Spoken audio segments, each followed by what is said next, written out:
прашање тоа што ги интересира сите, предикции за вториот круг. Сега ќе ги прочитам бројките на освоени градоначалнички места.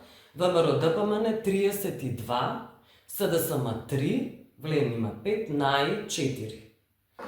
Сега ова се клучните опозицијски партии и владеачки. Левица и знам, подоцна ќе говориме за нив, но борбата гледаме дека ВМРО ДПМН многу говори за СДСМ и колку изгубила. Значи сега вашите предикции. Науката вели дека тенденциите кои ќе се откријат во првиот круг, во вториот круг најчесто ќе се засилат. Така што со најголема веројатност дека сите оние градоначалници кои водат во првиот круг, тоа водство најверојатно би го зголемиле во вториот круг. Исклучок се оние општини каде што независните листи или третите кандидати кои отпаднале може да дадат поддршка на некој кандидат кој не води во првиот круг, како што на пример е случајот во Карпош. Ако СДСМ кој отпадна во Карпош му даде поддршка на Стефче Јакимовски, тоа може да ја смени, да го смени резултатот. Но во најголем дел од случаите, оние партии кои водат на градоначалничката трка во првиот круг, таа тенденција би требало да се засили во вториот круг. Ајде сега и кој е вашето објаснување? Ќе се засилат? И покрај тоа што гледаме дека ѓубрето не го преплави, него ги угуши луѓето, тонат во ѓубре, свесни се дека локалната власт може би припаѓа на Даниела, говориме за Скопје сега, но управниот одбор за кој говори таа дека е во раце на ВМРО ДПМН, говориме за комунална хигиена, мнозинството во град Скопје еднакво е на ВМРО ДПМН. Зошто луѓето тоа не го гледаат? Луѓето го гледаат, мислам дека политичарите не се многу загрижени околу тоа. Видите, ништо не ги спречува градоначалниците на општините, па и градоначалничката на Скопје и јавните предпријатија да го исчистат ѓубрето и сега. Нема потреба да го ветуваат тоа откако ќе завршат локалните избори. Може тоа да го покажат на терен уште сега. Точно е дека општините немаат автентични ингеренции за собирање на комуналното ѓубре, туку само на оние мали корпи кои се на урбаните површини, но можат да се организираат да земат камиони, како што тоа го прават некои градоначалници и да помогнат да не мора баш граѓаните да бидат жртви на овој грд развод помеѓу ВМРО ДПМН и Даниела Арсовска во Скопје. Инаку точно е дека главната ингеренција за собирање на сметот во општините во град Скопје е на Даниела Арсовска и очигледно е дека таа од некакви своји причини одлучила тој сервис да го прекине додека траат изборите. Дали за да им наштети на своите опоненти, дали од лутина, дали од некаква политичка причина, не е важно. Но градоначалниците не можат да остават ѓубрето во нивните општини да биде така растурено. Епа велите дека луѓето гледаат зошто би гласале тогаш за ВМРО ДПМН ако се свесни кој какви ингеренции има. Не се многу свесни. Тоа може да биде заклучокот. Односно медиумите дека не се премногу гласни или да одиме повеќе дека медиумите се прилично провладини. Ве разбирам што сакате да кажете. Видите, во најголем дел од општините во град Скопје трката е завршена. Останува трката во аеродром, во Карпош и во центар. Не знам дали Газибала се заврши во прв круг. Така што во овој дел од општините кандидатите на ВМРО ДПМН веќе се градоначалници. Останува центар каде што трката е помеѓу Горан Герасимовски и Мирова Будовиќ и Карпош каде што трката е помеѓу Сотир Лукровски и Стефче Јакимовски. Тоа се главните општини кај што ќе се крши сега. Дали се луѓето задоволни од собирањето на ѓубре или не? Гледам дека двајцата тековни градоначалници, Стефче Јакимовски и Горан Герасимовски, нешто се организираат околу собирањето на ѓубре, но генералниот заклучок е дека ние на овие избори разговараме за работи кои треба да бидат sine qua non, кои треба да бидат надминати.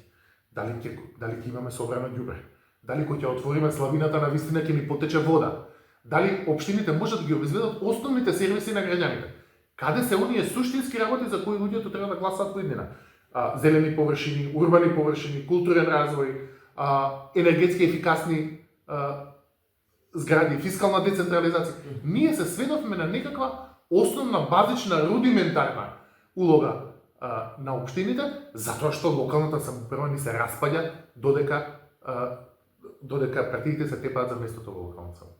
Ама чекайте сега, локалната самоуправа велите се распаѓа, мнозинството го има ВМРО-ДПМН во локалната самоуправа, гласаат во првиот круг токму за ВМРО-ДПМН, свесни како изгледа локалната самоуправа, свесни што се случи оваа година и пол, нема некаков раст на животен стандард, на генерално животот на луѓето се случи Кочанската трагедија. Да И во Кочани води ВМРО-ДПМН. Да, и за тоа ќе ве прашам, посебно прашање, и точно. И сега вие кажу, и сепак, ова се резултатите за кои говориме, и предикциите, предвидувањата повторно одат на конто на ВМРО-ДПМН и на голема победа. Значи, ако ме прашувате зошто луѓето не се понезадоволни од ВМРО-ДПМН, мислам дека тоа се должи на неколку фактори. Прво, големиот пад на рейтинг на СДСМ на претходните парламентарни избори. Мислам дека дека граѓаните не ги доживуваат како вистинска опозиција која може да победи. Второ, во борбата околу тоа како ќе се отплетка ВМРО-ДПМН од Данела Арсовска, ВМРО-ДПМН победи. Тие успешно ја оставија Данела Арсовска како тоа да не е нивна вина и изборот на Данела Арсовска како да не оди на контото на ВМРО-ДПМН. Тие таа пиар битка ја добија. Ние веќе ја доживуваме, па и поголем дел од гласачите Данела Арсовска како некој кој е опонент на ВМРО-ДПМН, а не нивен предлог за градоначалник. Трето, луѓето на изборите гласаат за иднината. Тие се свесни дека не чини ситуацијата, но се уште веруваат дека ВМРО-ДПМН, и тоа е нивен имидж по долго време, би биле поефикасни во справување со овие рудиментарни проблеми, одошто СДСМ кога генерално го доживуваат повеќе за евроинтеграција, национална политика, државнички прашања и така. Чекате сега, и околу ѓубрето и тука завршуваме. Не може ли порака да биде сега што сме затрупани во меѓу вториот круг, дека вака ќе изгледа Скопје, зашто ја спомнавте Данела Арсовска, значи таа не е ВМРО-ДПМН, мнозинството е на ВМРО-ДПМН во Скопје, вака ќе изгледа ако гласате за Амар Мециновиќ? Не знам дали...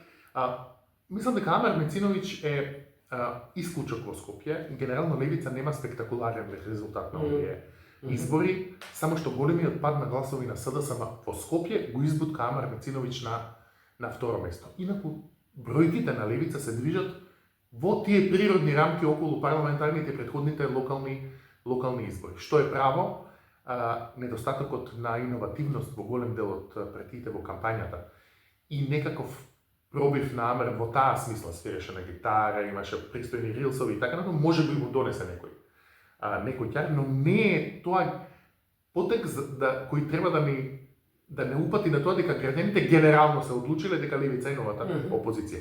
Не е така. Што се однесува до ѓубрето и овие рудиментарни цивилизацијски некакви придобивки. Да речеме цивилизацијски придобивки. Да. Не сум сигурен дека се преголеми очекувањата од луѓето воопшто. Вие имате намален одзив, имате намалена поддршка безмалку за сите политички партии, имате огромен број на неважички ливчиња. Безмалку двојно од тоа што би бил нормален статистички просек.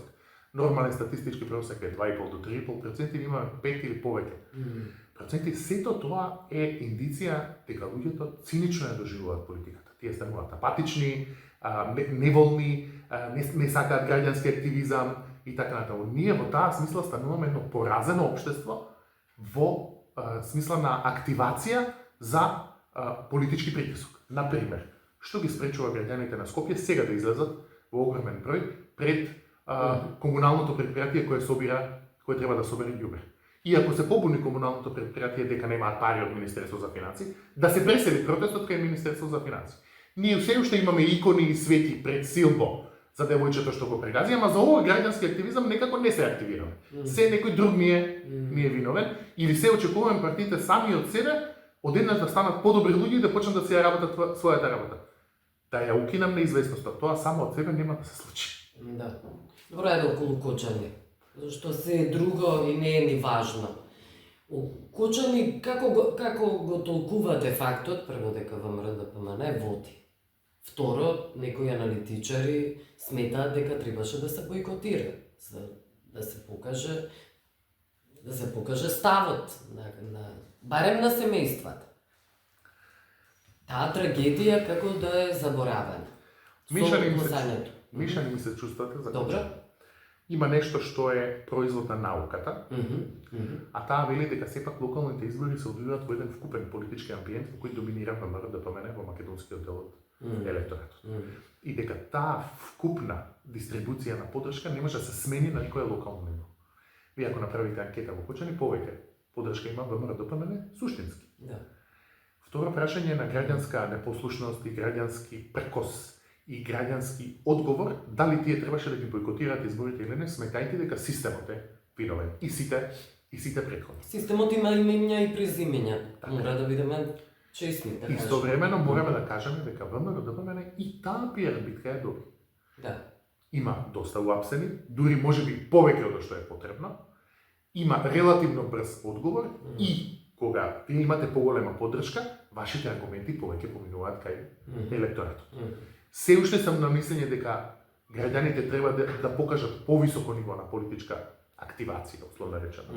Дали во Кочани, дали во Скопје за собирањето ѓубре и така натаму, и дека тоа е доказ за едно анестетизирано во принцип општество. Меѓутоа тие бројки го покажуваат тоа, мислам бројките на локалните избори го покажуваат тоа секаде. Вие имате луѓе кои не веруваат дека нешто може да се смени. И затоа, сосем им е сеедно кој ќе биде градоначелник или не, видите, секако немаат некаква надежда да изменат. Да, а не се борат при тоа. А при тоа не се борат, па дури не за локалните мали победи кои можат да ги направат. Да. Ајде околу резултатите. Сега, прво, ме интересира што сметате, што мислите. СДСМ ги брои парламентарните избори, а не ги гледа локалните. А ВМРО ДПМН ги гледа локалните, не ги брои? Да. Но вистината е дека треба да се направи споредба со локалните избори, заради тоа што различно се добива. Се добиваат градоначалници, советници, тука се добива парламентарна власт. Се согласува. Законодавна. Во основа се согласува. Кога ВМРО ДПМН имаше 400.000 гласа на парламентарните избори, имаше 290.000 гласа на локалните избори. Таа дискрепанца секогаш постојала. И кога СДСМ имал 370.000 гласа на парламентарни избори, имал 280-260 на локални избори. Така што, движење на, особено затоа што на локалните избори луѓето се поподготвени, особено на советнички листи, да дадат доверба на независни кандидати. Да. Кога ова би биле парламентарни избори, голем дел од независните кандидати не би добиле таква поддршка, туку таа би се сјатила во поголемите партии. Да. Но не можеме да го игнорираме фактот на ниво на политичка проценка, дека СДСМ не закрепнува од поразот од парламентарните избори, а дека истовремено ова е и порака кон ВМРО ДПМН, дека граѓаните не се задоволни со брзината на испораката на она што беше ветено на претходните парламентарни избори. Значи, не можете да исклучите политичката порака која граѓаните ја даваат гласајќи на локалните избори, без оглед на тоа што нумерички треба се споредуваат локални со локални избори. Да. Но не можете да игнорирате политичката порака. Политичката порака е дека граѓаните не сметаат дека СДСМ ќе се опорави во блиско време, гледаат некаков вентил за искажување на незадоволството кај независните листи и евентуално левица во мал дел, и при тоа не се задоволни од брзината на испораката на ветеното од страна на владата, што се реперкуира на рейтингот на ВМРО ДПМН. Точно е дека во споредба со претходните локални избори сите партии имаат добиено по некој глас повеќе, освен СДСМ кој има изгубено, но не може тоа да се гледа вон контекст. Да. Добро, околу независниве па одиме после со СДСМ, но кратко само, независните нешто не профитираат. Не сум сигурен. Ако ги исклучите овие главни 6 партии, СДСМ, ВМРО ДПМН, нај коалицијата, Плен коалицијата, Знам и Левица. И ако ги исклучите невашичките лишчиња, остануваат некаде околу 120.000 гласа, кои се на помали партии или независни листи. Ако тие ги сметате дека се надвор од јадрото на мејнстрим партиите, тоа е огромен резултат. Ама треба да се здружат независните. Тоа е македонскиот синдром. За жал, независните листи треба да суети. Така е. Треба да разберат дека има нешто што се нарекува и политика од обем. дека кога се мали и раштркани, секогаш партиската инфраструктура ќе им носи повеќе бенефит на партиите, без оглед на квалитетот на понудата на независните кандидати. И јас мислам дека Габриела во Битола ќе биде еден од главните примери која влезе, нели? И не знам дали ќе има втор круг во Битола или не, која беше втора на резултатите. Сепак партиската инфраструктура, погонот, допирот до гласачите и така натаму се исто така важни како и квалитетот на понудата. Кога независните листи би се споиле или би имале подобри алатки за кампања, мислам дека нивниот резултат на вистина може да ги загрози овие партии, особено што јас тоа што го гледам во Македонија е дека ние се движиме кон униполарен свет. Нешто како српско сценарио, една голема партија во средина и многу мала и раштркани сателит опозиција околу неа. Да. И СДСМ требаше да направи некакво обединување со помалите и сгреши. Тука се ЛДП, Гром, одличен. Само тоа, спојувањето со Габриела во Битола. Да. Одлуката за партиски раскол во Струмица. Има повеќе места. Претходно Максим Димитриевски кој требаше да биде градоначалник на Куманово и заради тоа што беше отстранет, направи своја партија. Претходно на СДП со истата риторика. СДСМ некако не ги учи грешките. Не учи од грешките од минатото, така. Добро, никој не очекуваше Каја Шукова дека ќе биде четврта. ВМРО, Левица, Влем и после Каја Шукова. Што е проблемот со... Дали е персонален проблемот со Каја Шукова, заради тоа што таа беше министерка за екологија во време на Ковачевски, да не заборавиме, подпредседателка е на СДСМ, дали е тоа корнезе, личен пораз и порака? Сега навлегуваме во полето на шпекулациите, да, но еве да и шпекулираме. Но како го толкувате, да? Прво мислам дека во Скопје различните фракции во СДСМ дојдоа до својот зенит. Таму има најмногу различни мислења за тоа како партијата треба да се води понатака и тој и претходно бил случај. Најголемите разлики и најголемите фракции секогаш се појавувале во Скопје. Поранешниот градоначалник Шилегов, претходно Подем во СДСМ. Секогаш тоа почнува од Скопје. Така што мислам дека и перформансот на СДСМ не ги искористија ни од тие гласови кои им останаа во Скопје да ги искористат за Каја Шукова. Второ, мислам дека има една релативно лоша и неинвентивна кампања. Тука може би направил мал исклучок на една странична кампања на Каја Шукова на TikTok, која беше поинвентивна и по-модерна, но генерално мејнстрим кампањата на СДСМ, но и на ВМРО-ДПМН, премногу се бавеше со општи флоскули. Премногу имаше пинг-понг пораки помеѓу ВМРО-ДПМН и СДСМ, граѓаните како да беа воајери на таа кампања и таа комуникација. Премалку се зборуваше за конкретни решенија. Не ги работат основните параметри, врата на врата, социјални медиуми, нешто што прави најмногу разлика во основа во кампањата. На тоа треба се додаде општиот политички амбиент, во кој луѓето очигледно не веруваат дека СДСМ има некоја многу светла иднина во моментот. Едноставно има некаков отпор кон тоа да се незадоволството од ВМРО-ДПМН да се реперкуира директно како подршка за СДСМ. Се разбира, кампањата на Амер Мециновиќ беше престојна и треба да имате предвид дека најмалку две скопски општини, тоа се Старе и Чаир,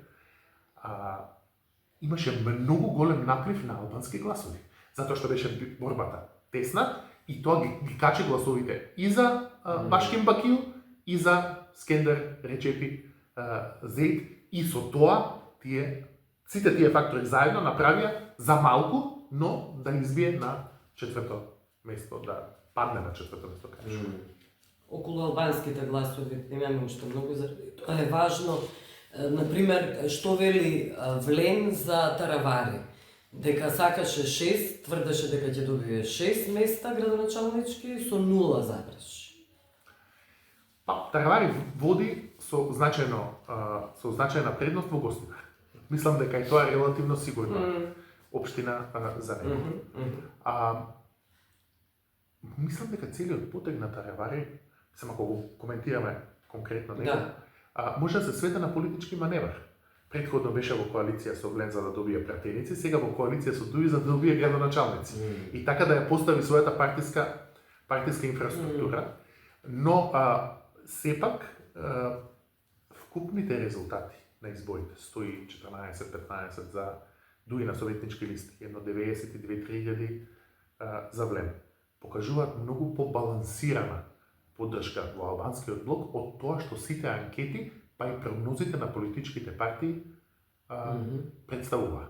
Вие се сеќавате, Дуи тврдеше 3-1, Влен тврдеше нема врска 3-1, 1,5-1, ама никој не велеше 1-1 дека ќе биде. А така изгледаат сега бројките. Ако ги исклучите гласовите на Арбен Таравари и на Села од купот на Дуи, Дуи и Влен се безмалку глава за глава во гласови.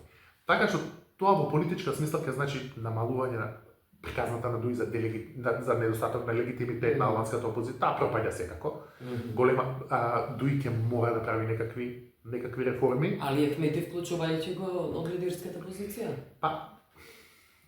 Знаете како. Јас сум многу внимателен, ние да им делиме, да им пратиме пораки на партиите што тие треба да прават внатре.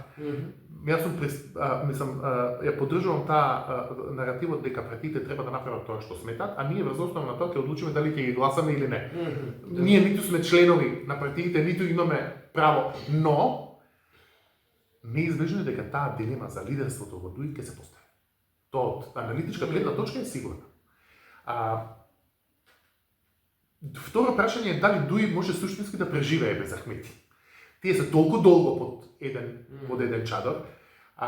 Помала партија се, знаете како, сите партии што сме ги гледале, секогаш имало траума кога се менувал главниот лидер. СДСМ кога го менуваше Бранко Цевриковски, исто така имаше траума. ВМРО-ДПМН кога го менуваше Љупчо Георгиевски, исто така имаше траума. Историјата покажа дека не е правилен тој страв. Дека не треба премногу да се плашат од такви промени. СДСМ ајде да ве прекинам, СДСМ морам да ве прекинам. СДСМ треба ли да се плаши зашто пораките се околу оставки? И Венко Филипче, но и целата гарнитура. Главниот проблем на СДСМ, според мене, не е лидерството. Не се кадровските решенија. Точно е дека Венко Филипче се уште нема еден чист наратив визави Заев и целото тоа наследство. Дека СДСМ нема чист наратив околу било кое наследство од претходните. Не се знае Бранко каде е, не се знае. Чист наратив во смисло идентитет. Така е, собствен идентитет. Венко Филипче не може да се преправа дека не е близок со Заев, но мора да изгради еден пат дека тој одлучува. Дека не мора да ја разбие предиспозицијата, односно перцепцијата дека тој е всушност само греач на столче. Мислите дека тоа е заблуда, илузија и само е перцепција? Добро. Ние не знаеме интимно што се случува внатре, но перцепцијата е таа. Да. Но на крајот, за СДСМ, може би ќе биде неопходно да го сменат лидерството, но секако не е доволно. Вие замислете си дека имате една расипана кола. Моторот не работи, гуми нема, гориво нема, не можете да запалите. Џабе го менјате возачот. Да. Не е доволно да го смените возачот. Вие треба да ја поправите и машината. СДСМ има најголем проблем со тоа. Не им функционираат општински организации, не им функционираат местни организации, не работат врата на врата како што треба, не работат кампања, едноставно не работат. Во таа ситуација тие можат да потрошат уште 10 лидери, додека не ја поправат машината, само ќе ги потрошат лидерите. Ние крај сме. Благодарам за. Фала за.